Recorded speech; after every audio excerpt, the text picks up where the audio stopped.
Welcome to another awesome Friday. And if you've been worried about the skyrocketing prices of petroleum products, you certainly would have met my guest tonight. He's an expert in energy. He is chairman, CEO of FKP RALD Investment, Kwadwo Nsafoah Poku. He's my guest tonight. It's so refreshing to see you, at least today, not in the studio. Well, it's true, so that at least we get to talk and be more in the open than in the air condition with fresh air. You know, that kind of How thing. I'm doing well, but of course, we can't start this conversation without talking about the skyrocketing prices of petroleum products.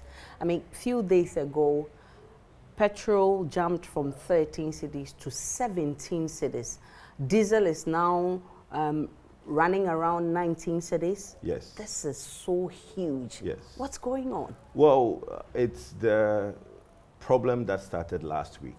You remember over the weekend, I put out a statement that we cannot go through this week like we went through last week. Okay. What that meant was that there was a very unprecedented event last week, which was, it was the first time that our currency went from 10 cedis to 15 cedis in 5 days. We lost a cedi a day value. Since Gojisbeck till 2008, when President Kufuor redenominated our currency, in 2008, the currency was 0.92 to the dollar, right? Then in 2010, 2009, 2010, it became 1 to 1. Yep. Now, imagine that on last week, Monday, Tuesday, we lost a cedi a day. That's a cedi a day. So we went from 13, 14, 15 by Friday evening. In 5 days, right? And everybody thought it was normal. Nobody complained. Nobody said anything. We did complain. Well, but you see, the actions being taken this week should have been taken last week. Because the minute from Monday, Tuesday, Wednesday, we're losing 1 cedi of your currency on the daily basis, that was when the crunch meetings should have started. Okay. Everybody looked away. So what's happening is that the oil companies, the forward-looking, when we're looking at the window that we looked at, which was the 15th, right? Yeah. They look at the forward rate. So it was 10 point something. The forward rate they used was 12. But then we went through Monday, Tuesday, and have gone past the 12. So from last week, Tuesday, till today, everybody's selling fuel at the board rate, which was 16 cedis for diesel and 13 point something for petrol, is losing money. Wow. Because the forex that they use for that price me and you are buying today, we've gone past it. Okay. So if, let's say, the person used $12 to the 12 cedis to the dollar to price it at 16 for the diesel, now the dollar to the cedi is 15 cedis, or as of today, is 14 point something cedis, okay? Yes. So now he's losing 2 cedis per liter. Every time he sells you a liter, he make a loss of 2 cedis. Wow. So that is why the OMCs are saying that, look, they can no longer wait for the window. So they're going to price it on a daily basis. As the dollar goes up, they will basically increase the prices daily. So we are in uncharted territory. And I keep saying that, look, people talking their way out of this problem, it's not going to solve the problem. We need action. And everybody doesn't seem to, hey, now you are saying something that's scary. The scary is here. We already That's the reality. That's the reality, yes. And we need to face it. We are facing it. I mean, there's no way, everybody, look, there's this movie called Don't Look Up, right? Where there's an asteroid coming from the sky and government is telling these people don't look up. Meanwhile, if you look up, you see the asteroid coming. That's what we are doing as a nation. We don't want to face the reality of the problem. The reality is that the wheels are off, the brake is gone. We need a safety net. What is the next low? Okay, if government comes out and says that, look, because of the situation, the low is 16 cedis. We will settle at 16 cedis and recalibrate. Okay. But nobody knows. Today, nobody can tell me or you what the dollar will be next week. That is worrying. It is indeed worrying. Will it ever get better? It should. If not, we don't have a country. Because the fundamental of every nation is the currency. Today, there is no investor confidence. The reason that, look, I keep saying that the government alone cannot fix this problem. There need to be investor confidence. Investors bring dollars into the country to invest. If they don't bring that money, the only money available to government is these syndicated loans and all these things that government rely on. That alone will not solve our problem. So you need to install confidence. Let the investors around the world feel that Ghana is a place to do business again. Then they will start bringing their dollars into the country. Then we will now have liquidity. As it stands now, everybody is keeping their money out of the country. And that is the problem. So we need to take actions that will bring investor confidence. That is what is needed. Not the speeches, not the press conferences, not the meetings, nothing. We need to take action that will bring investor confidence. And for now, I've not seen that. We need to cut down drastically on government expenditure. We need to change personnel. We need to move people around to let people know that we are signaling intent and we are serious. For now, the talk will not help us. Let's hope that the president is at least listening to some of the pieces of advice that is being given to him. But let's talk about you as a person, the man Kwadwo Nsafoah Poku. And straight away, I know you're from the Ashanti region. Yes. Where precisely? Puano, in the Bekwai area. Okay. My dad is from Mampontein, but my mom is from Puano. Okay. Then you turn right to Puano. Okay. That's where I'm from. Is that where you were born? No, I was born in Fantinu Town. Lived in Fantinu Town for about, I think, till age 7. Okay. And we moved to TUC. My grandfather, who was my mom's uncle, but we all called Mr. Mensa our grandfather, had built, they were the first people who settled in TUC. These 2 iconic houses at TUC, and we moved to one of the houses, and that's where we stayed till we moved to Fanchimbra. And I think we stayed in Fanchimbra till present day. Okay, is your father a chief? Yes, my dad is the chief of Mampontein, which is Nana Sasia Ibrahim II. Okay. He recently held a very famous press conference demanding that the Kwabre roads should be fixed. Okay. So he's as vocal as I am. Okay. And you can see where I get that from. Interesting. And your mom? My mom passed away last year, unfortunately. Okay. Yes. My mom lived in London. It's okay. My mom lived in London for most part of her life, but she was a trader in those days in the Fantinu Town market. My mom was one of the first traders in that market back then. But then I think in the 79-81, when the Rawlings issue came, most of the women coming out of the Fantinu Town, the Asafo market, were maltreated by the soldiers. And at that time, my dad asked my mom to stop trading because she used to sell shoes and bags in the market. But then when the soldiers were basically going around beating the market women, my dad asked her to stop. And I think around 81, she relocated to London. So she stayed in London till she retired. She worked in a House of Commons till she retired and then came to Ghana, but then passed away last year. Oh, so sorry about that. Yeah. And I can see you are a Mama Ba. I don't know what that means, Mama Ba, because you see, funny enough, my mom, we've always lived with my mom. Okay. Hardly stayed with my dad, but because in Fantinu Town, my dad was like a stone throw away. The houses were close. Okay. When we moved to TUC, then it was far. But my dad would not beat you, but the way he looks at you and you realize the scorn. Okay. My mom will actually beat you. I mean, the cane in the mornings, you know, when you are sleeping, at night he will tell you go to bed. You won't go to bed. At Chanabeku School, Kwadwo, you won't go to bed. Early morning when she wakes up. No, early morning when she wakes up, she doesn't come and wake you like every mother's do. She comes straight to the room with a cane. So sometimes you are up lying on the bed. I had a cousin, Fianco. We shared bunk beds. So we are lying on the bed, not sleeping, but not awake either. The minute you hear that her room door closes, everybody down rush up and start because she will come into the room with a cane. She doesn't come and wake you like today we do with our kids, going, oh, Nana, wake up. No.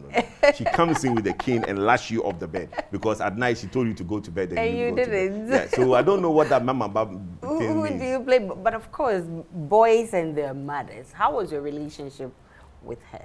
Very close because we always lived together. So it was very close. But I think for me, I just got out of that independent very quick because of secondary school, and then out of secondary school, London.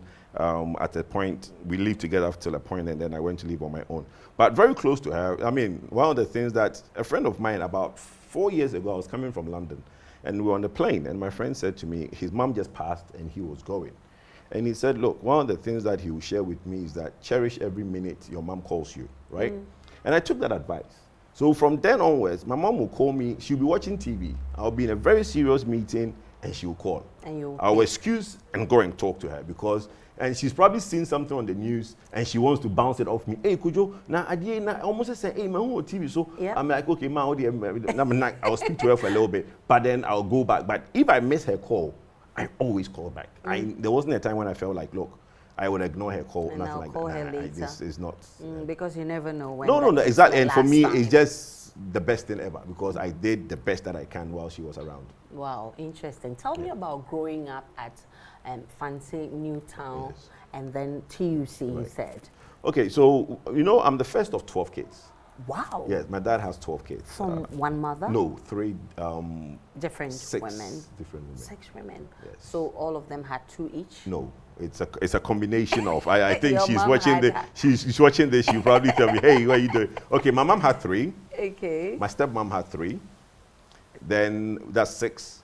Then one other stepmom had 2. That's 8. And there is 1. So that's 6 women making. He just wanted a dozen. Well, not really. It didn't so happen. We have twins, and if the other twin was alive, we would be 13. Oh, wow. But so we are 12 now. Your father is a strong Yeah. man. So Fanti Newtown was more of a typical family home. It was like a compound house. Okay. So for a compound house, all the aunties were there, all the uncles were there, and I have a very beautiful growing up because those are times when you come back from school.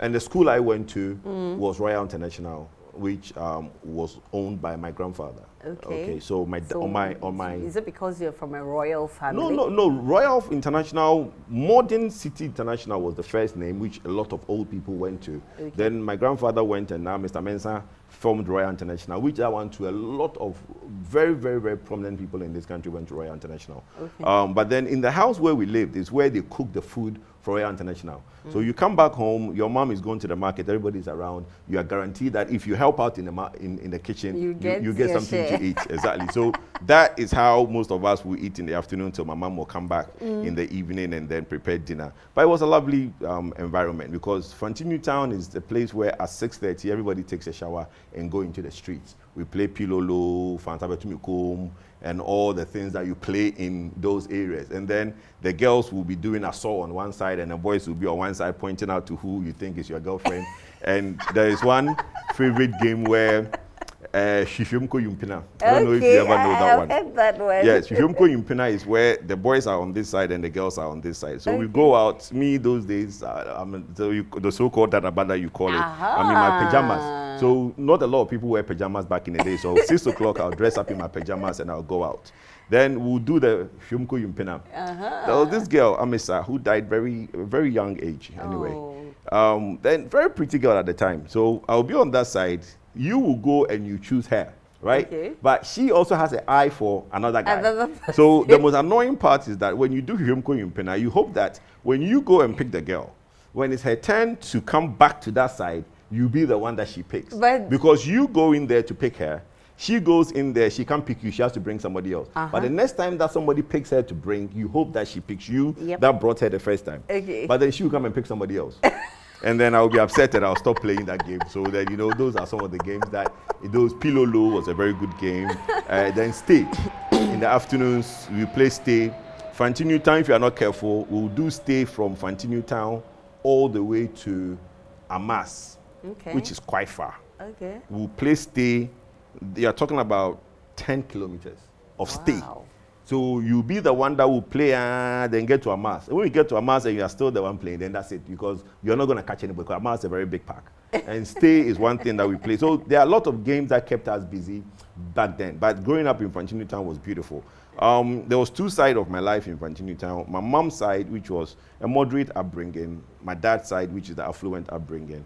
But I balanced the 2 lifestyle so that you keep grounded. When you go to my dad's side, there's a different lifestyle. You come to my mom's side, different lifestyle. But it's all good. I mean, it helped us grow up. What would you describe as your awkward moment growing up?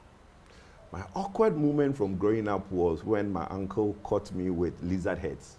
Goodness, what were you doing with that? So when we were kids, there was this thing about if a girl pees. You know, those days everybody pees outside.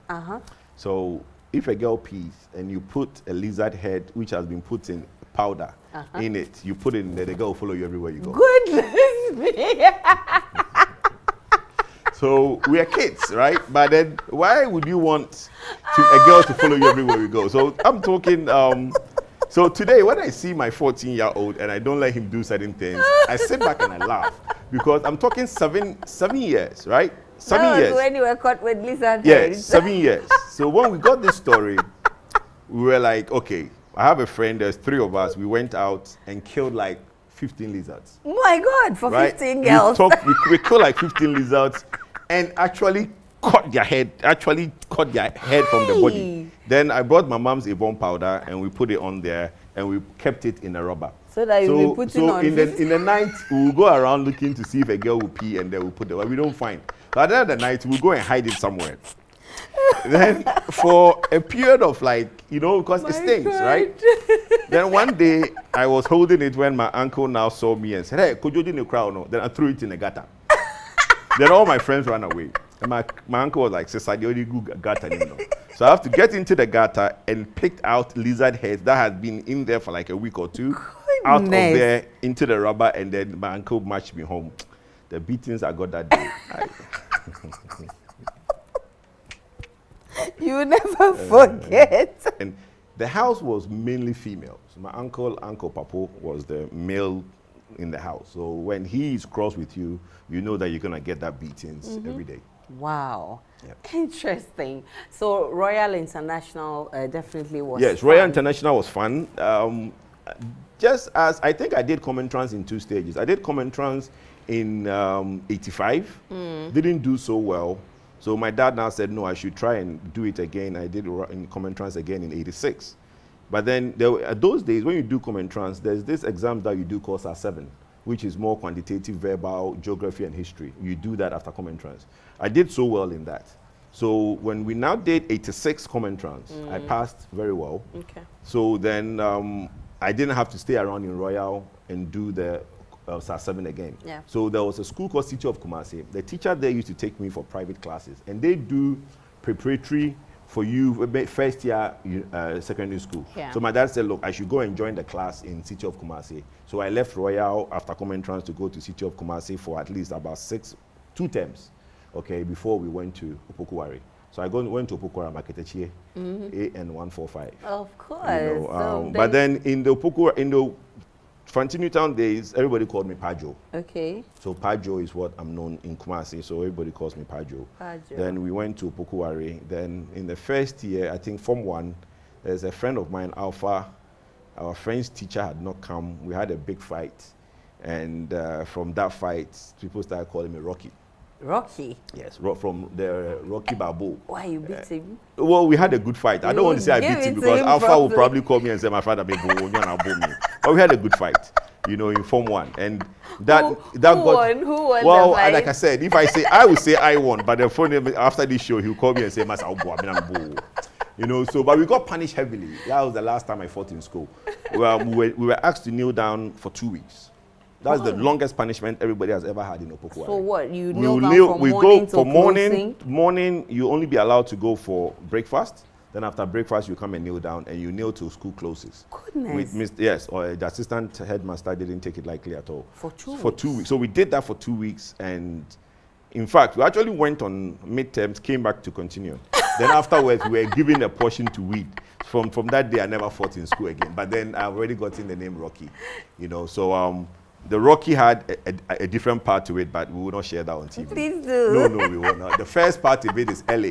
So LA Rocky is what I was called in school. So Lady Affection Rocky. The ladies were dying for you. Not really, but you want to think that that's the case. We'll go to Intakwe and you get nothing, but you think that you were the hottest guy. So the LA was LA Rocky in secondary school. Then I did Opokuwari till 91. Okay. And then after 91, went to London to further education. At that time, because of O-level, we did 6th form. By the way, let me congratulate your school, Opokuwari, for actually being regional champions. I know you wanted to win the trophy, but it didn't happen for you. Well, better luck. Well, yes, the boys need more training. I'm tired of this presec thing, But I've always had my heart out for presec. When I was in secondary school, everybody that comes to Opokuwari from presec comes with 7 1s and You know, those guys. I never knew where Presec was. But I knew about Presec because when they come into Poku for sixth form, sharks, you know, and when they finish A-levels, they get triple A's. The minimum a Presec guy will get is AAB when they come to Poku. So I always, you know, so it wasn't until about, 10 years ago, one day I was driving. I've been in Accra for a long time. But 10 years ago, I was driving and somebody now said, Shami Presec. Now Presec, babe. Also, Presec. I said, Presec. I said, school any Presec? And I said, is this? I said, yes, this is the Presec. I said, what? This is the school? You know, I never knew that school was the one producing those magnificent people. So when I see Presec being first in these things, for me, because that school is a beautiful school. But they are rubbing it in our face too much. So for me, I just think that the Owarians, we need to set up a certain workshop for those boys to try and do well next year. Well, better luck to them next time. Yes. But what kind of environment was Opoku-Ware? Opoku-Ware is one of the most beautiful schools that, for me, I always said that if you have to take me back in life to any point in time, I would say that take me to Form 2, Form 3, Opoku-Ware. Why? It was the best time in school. Okay. Look, Form 1 was not so great because you get to do all the punishment and all the stuff that people, as junior will call you to just fund him before he sleeps. Senior. You know, a senior will call you to fund him before he sleeps and all those things. So Form 1 was not, and I was very confrontational. So I was tall at that time also. I can imagine. My seniors will pick on me and I will try to fight them and they'll beat me and all that. So Form 1 was not so great. But look, Form 2, Form 3, when I became a senior, beautiful. I think if you are to take me to any other school, I'll say that take me back to Opoku-Ware. Sports was great. We did junior sports and senior sports. I did 800 meters, javelin, high jump, and shot put. Okay. In Form 1, Form 2, Form 3. Then I continued with the 800 meters in Form 4, tried my hands at 100 by 4, you know. So I was really active in sports, the athletics. I tried football then, but there were very good footballers in my class, and I wouldn't get into the team. But in terms of the 800 meters and the high jump, and then I was even actually called for the 800 meters school team. Yeah, just the long legs. But I stopped going because of the time they wake up. Okay. 5 a.m. they will be going around beating everybody to wake up for training. Because of that, I came out of the school. You love your sleep. It was too much for me to be waking up at 8 o'clock just to go into school training. But I love the food because they get special food. So as part of a school team, you have your own table that the food is better than the rest of the class. Yes, so I love that. Okay. So Opoku-Ware was great. I used to be a good dancer. Then in Form 4, Form 5, there was this inter-school. It wasn't really inter-school, but it was a dancing competition organized in Kumasi. I had a very good friend. You know, back then there were like 4 of us. Me, Kojo, Ben, and Tero. Okay. And we used to be the guys of our town. But Kojo went to a disco. Okay. In those days, the Cape schools, they had all the new dancing moves. And Kojo was very active in dancing circles because he and Papas were the ones running the Cape Coast. So he knew all the new moves. Then those days, TV and videos were not that common. So we'll get all the new dance moves on cassettes and study them. And then the kid and play, hammer time and all those dance. And we would learn. And everybody was arguing, Kojo and Pajo, who's the better dancer.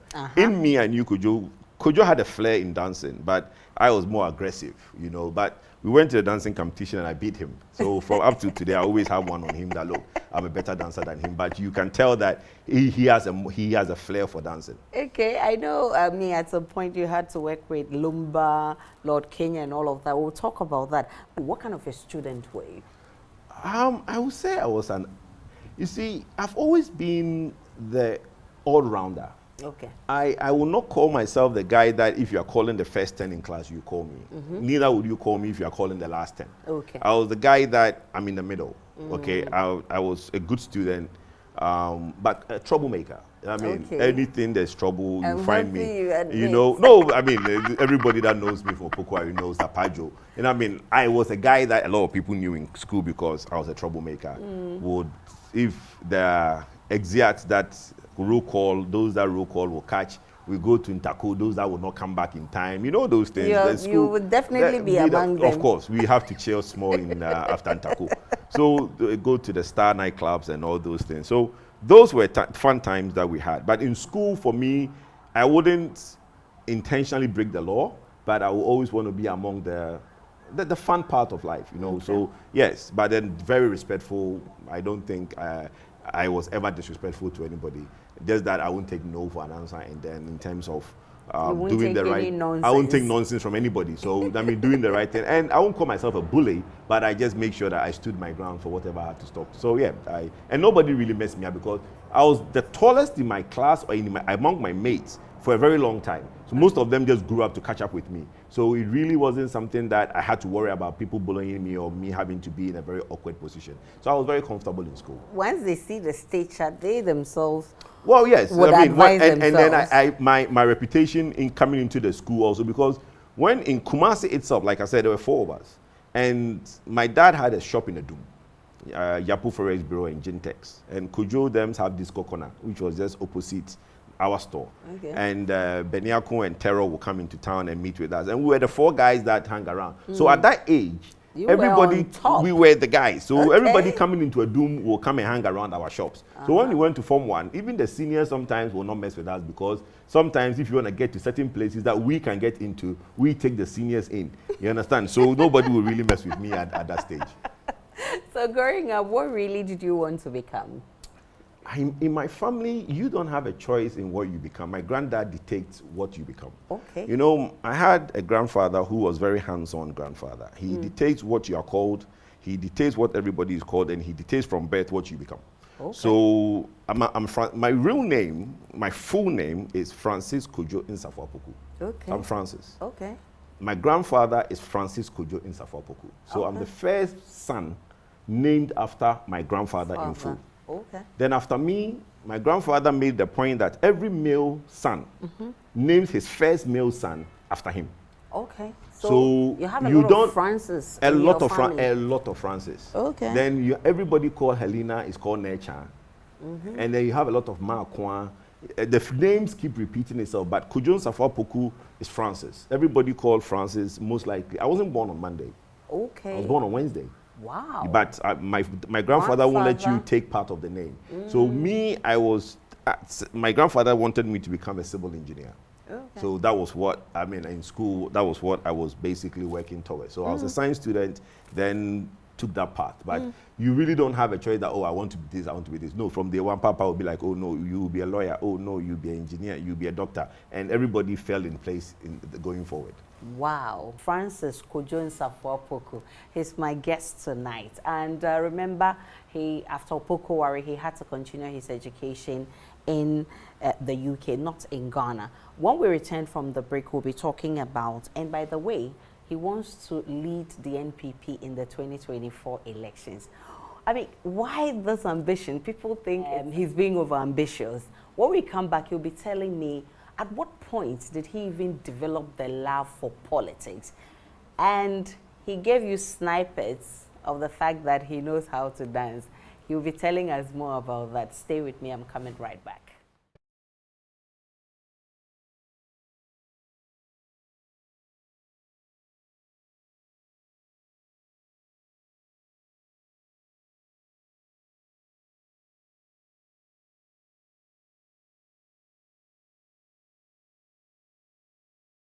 Welcome back to PM Personality Profile. My guest of Francis Kwadwo Poku. If you know Kwadwo Poku, you know that he's a warm person. You know that you would definitely have fun interviewing him, and exactly what I'm doing right here. Let's talk about your sixth form and university education. That didn't happen in Ghana. No, it did not. Went to sixth form in London. Went to Queen's Park Community School to do my sixth form. I did physics, chemistry, maths in sixth form. Then after that, again, I'm mandated to do civil engineering, so I went to Middlesex University to do civil. Okay. But then what happened was that when we did the first year civil at City University, Middlesex University stopped offering civil engineering. So they had to transfer all the students doing civil engineering at Middlesex to a different school. So you had a choice of St. Mary's or to go to City University, and I chose to go to City University. But then some of our mates after sixth form went on to do CNE, Certified Network Engineering, Novell. Okay. And these guys I was in touch with, and these guys did 1 year. The Novell, you write an exam to enter the Novell course. And then after 1 year, when you come out, you are making 3 times what the civil engineer was making back in '93. Okay. Serious money. So a couple of our mates were 1 year after I was going to City University. These guys are already on mortgages, driving sports cars. I'm like, wow, what are these guys doing right? So I started researching into network engineering, okay, Novell network engineering, and realized that, look, it was some good money. So when I went into first year in City University, instead for me to go into second year, I wrote the exam for Novell.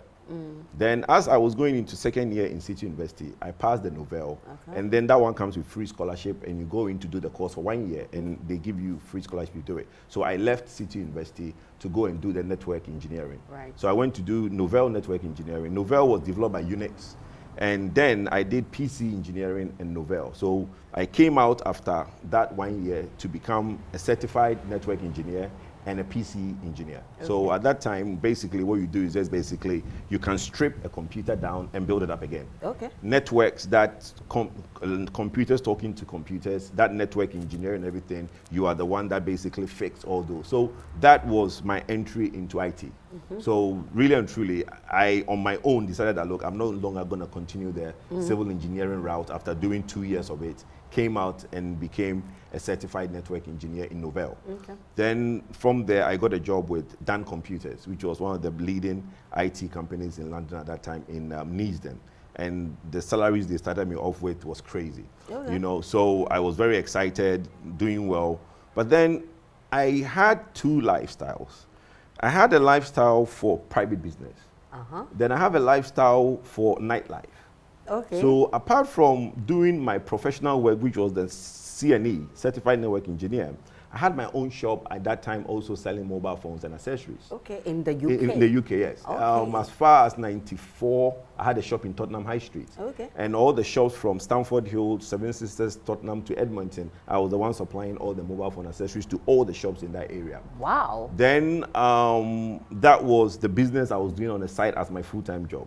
Then in the evening, because I like nightlife, I started becoming a promoter because I was a DJ and an MC.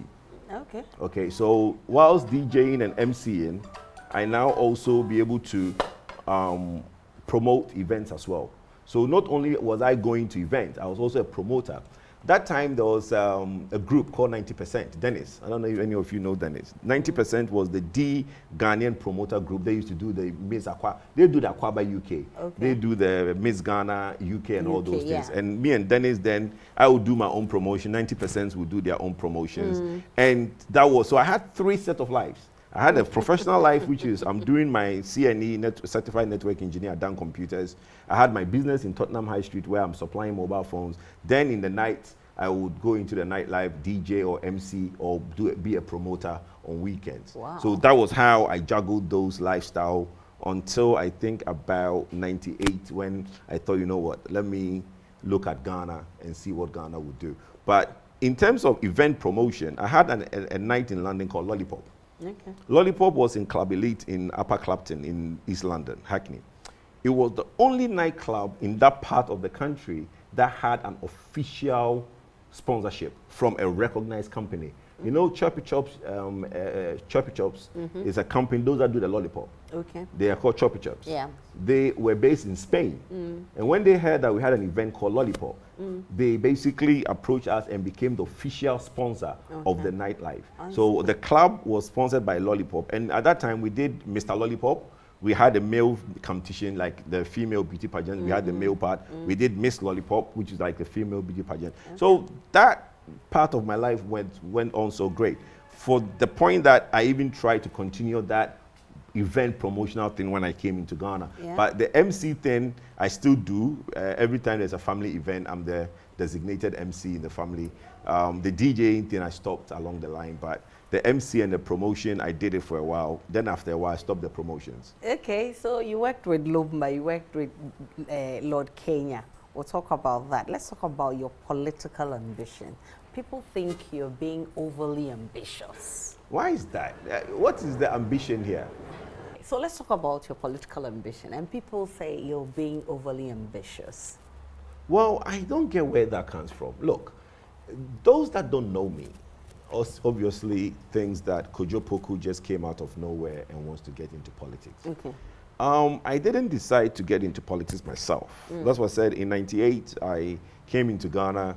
I lived with a wonderful lady, Hawa Yakubu, who was my mom's very good friend in London. And when I came to Ghana, she took me in, so she became my mother. Okay.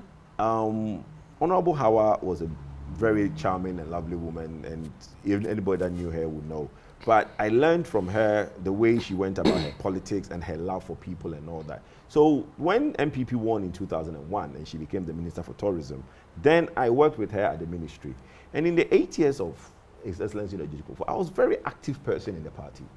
To the point that, look, if I want to become an MP, I would have been a Subin MP in 2008. Because Honorable S.K. Boafo left 2008. In 2004, I was very instrumental part in Honorable S.K. Boafo's campaign in Subin. At that time, Charles Hagan had formed a party called Coco and challenged S.K. Boafo. And we helped S.K. to win the 2004, which for me, I keep telling him that, oh, Honorable, don't worry, this thing will not be any other. But he was a bit worried because of the support Charles Hagan had from the police students. But look, I was vital in that campaign in 2004, and if I wanted to become an MP, when Honorable decided that he wasn't going to stand again in 2008, I could have easily taken that seat, but I didn't. For me, really and truly, MP is not my thing. I don't want to become an MP. But I've always felt that I'm an all-rounder. I'm someone that if I enter Parliament right now, they'll beat me. No, seriously, because I am, look, they'll beat me. Why? Because I can't be whipped. If it's wrong, it's wrong. And you've known me for how long, Aisha? My goodness. For 10 years.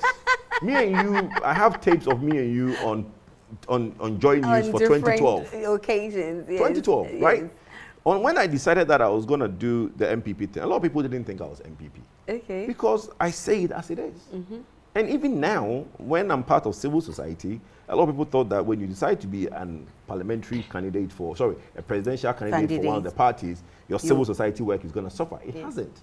I'm still the same Kwadwo Poku who says as it is. I go to civil society meetings and we call out the wrongs that this party is doing. You know, so I don't see myself going to parliament because parliament is a place where, for once, everybody's shocked that they've come out to say that everybody was like, but that is how parliamentary politics should be.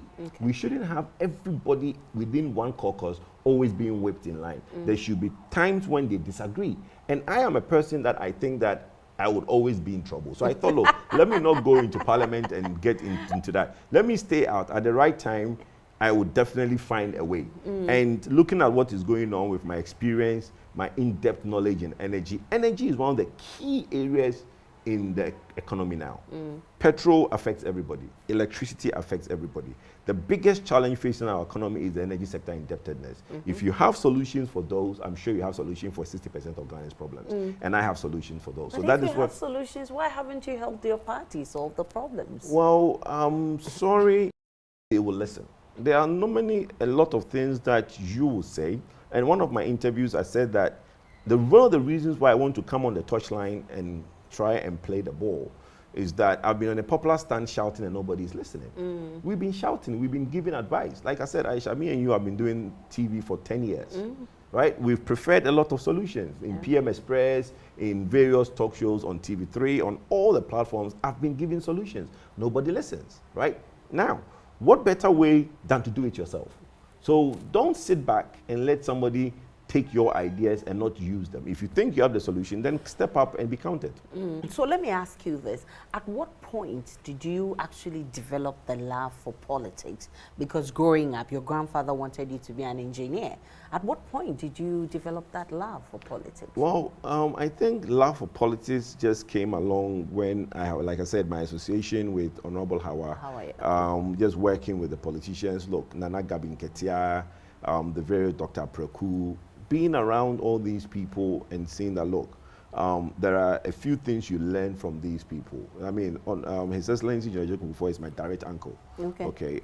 I learned a lot from the way he goes about doing his things, and you pick a lot of things. Then, really and truly, is the way, again, I grew up in London a little. I've seen the way politics is done on that side. Then I come into Ghana, I see the way politics is done. And I feel like, look, there is something going on that I can do differently. Okay. And I think what I would do differently will help us.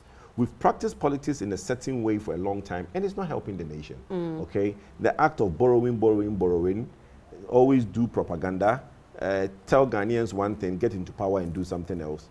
All those things is catching up with us, okay? And for me, I want to change that.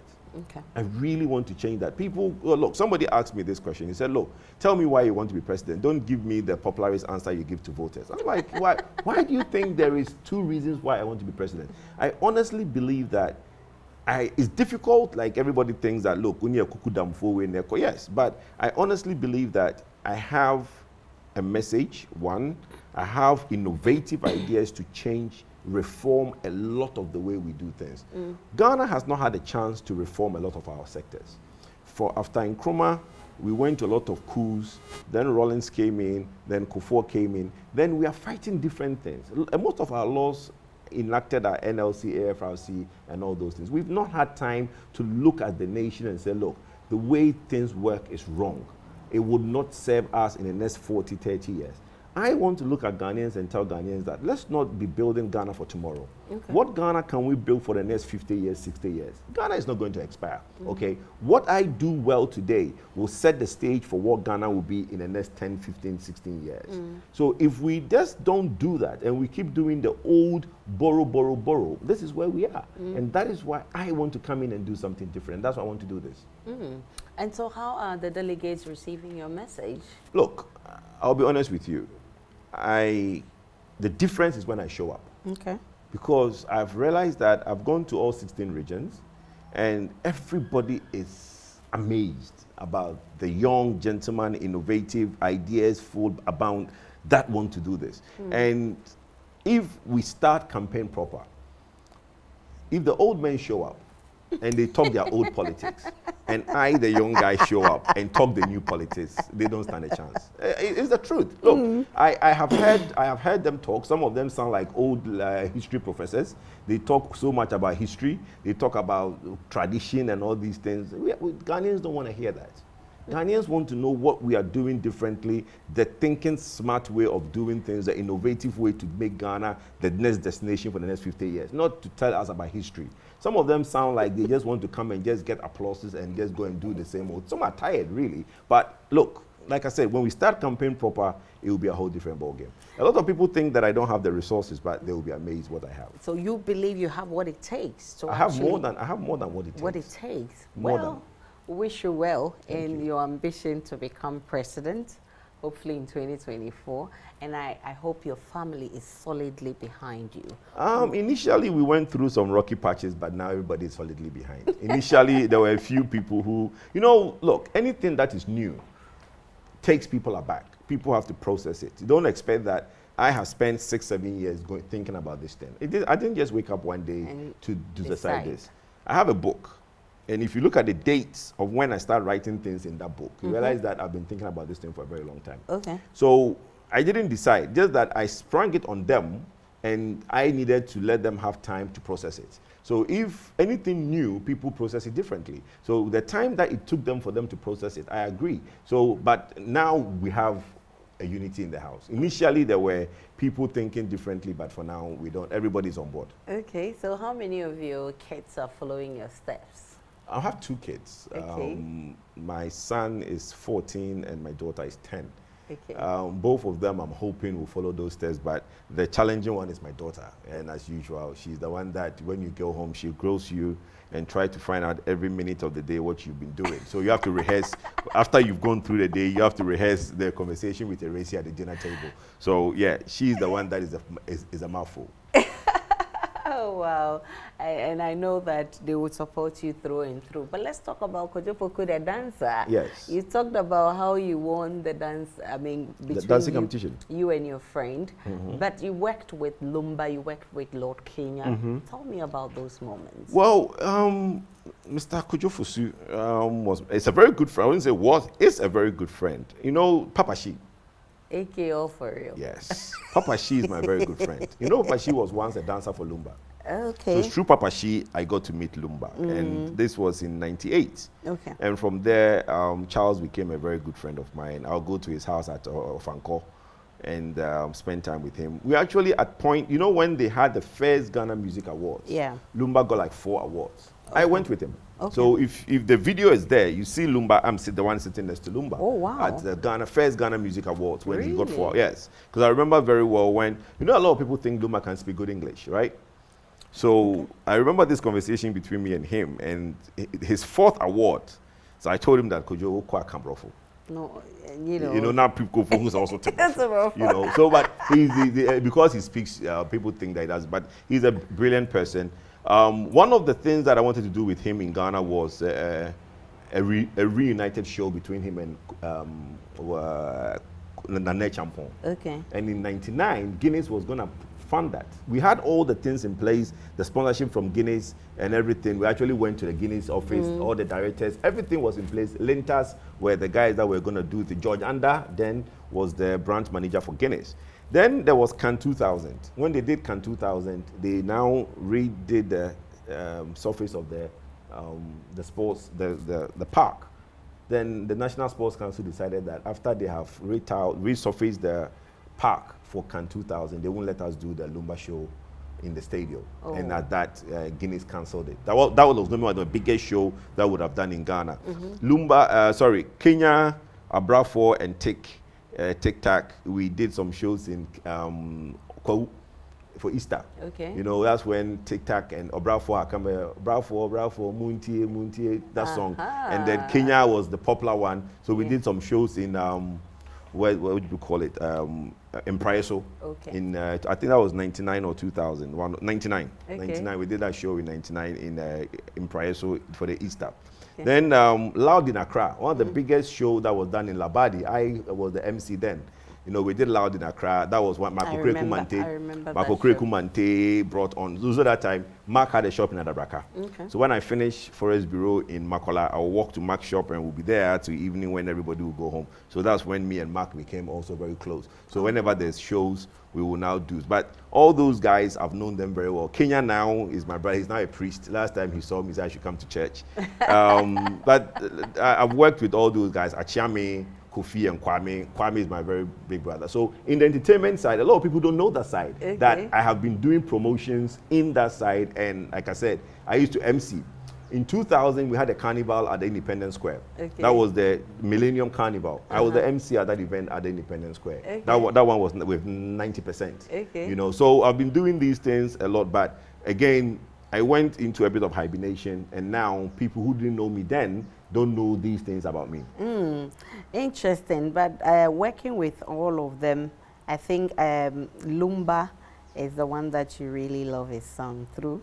Yes, look, I think that for me, if I'm to have my wish, I think we should have a High Life Day, a celebrated day, and name it after Lumba. He's a genius. Oh. Is it this one? Is this your favorite? Yes.